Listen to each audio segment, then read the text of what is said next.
Dollar की मजबूती, रुपए का दबाव और G20 समिट के बाद उभरते हुए राजनीतिक आर्थिक हालात। अगले कुछ मिनटों में हम जानेंगे कि ये सब आम नागरिक, बड़ी कंपनियां और देश की नीतियों पर कैसे असर डालेगा। चलिए शुरुआत करते हैं। सबसे पहली बात, रुपया डॉलर के मुकाबले कमजोर हुआ है और इसका सीधा असर हमारे बड़े कॉरपोरेट और देश की आयात निर्यात पर पड़ रहा है। हाल के महीनों में भारत ने अपनी करेंसी की स्थिरता बनाए रखने के लिए विदेशी मुद्रा भंडार में बड़ा हस्तक्षेप किया है।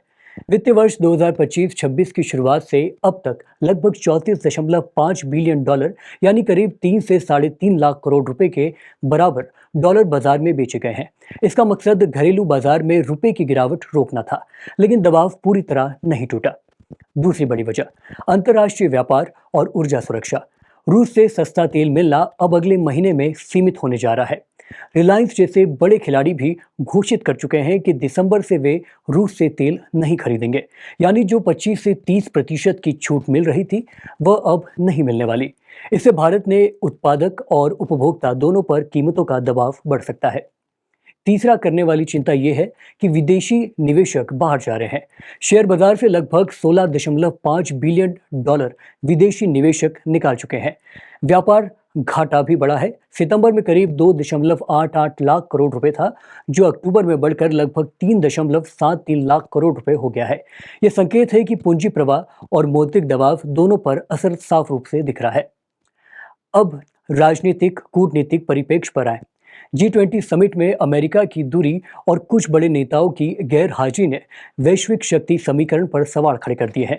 ब्रिक्स के नेताओं भारत, ब्राजील, साउथ अफ्रीका की मौजूदगी ने उस बात को और तूल दिया कि क्या वैश्विक पावर सेंटर्स बदल रहे हैं। इस पृष्ठभूमि में अमेरिका और भारत के बीच ट्रेड डील पर गतिरोध भी स्पष्ट रूप से दिख रहा है और अमेरिका की चाहत है कि कुछ रणनीतिक क्षेत्र में भारत उनके साथ और अधिक जुड़े। पर भारत ने अपने घरेलू हितों, खासकर खाद्य सुरक्षा और किसानों की सुरक्षा पर जोर दिया है। एक और अहम मोर्चा है क्रिप्टो करेंसी।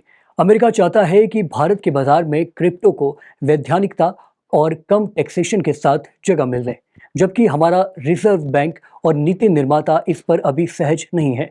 इस लड़ाई का परिणाम भी डॉलर डोमिनेंस और वित्तीय नियंत्रण के मुद्दों पर छू सकता है। तो प्रश्न उठता है कि ये सब किसकी चुनौती है?